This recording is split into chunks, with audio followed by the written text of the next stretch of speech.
3, 2, 1, 30 seconds starts now! Go! Iba na po ha. At wag po yung parang na kumaapaw, okay? Yan. You only have 20 seconds remaining. May fruits po na sa likod sir, ma'am. You only have 13 seconds. 10 seconds remaining time. 5, 4, 3, 2, and 1. Here we go. So may I request lahat po ng ating lunch batch participant. Ayan. I think they are following instruction naman so far. Thank you. Picture naman po tayo.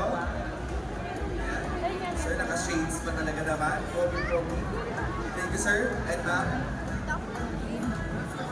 There you have it. That's the last batch of our Hakot or Harvest All You Can. Thank you, LCC. Hindi ko na kailangan mo rin ng mga chicken. We asked them to prepare a fusion with convenient, easy to prepare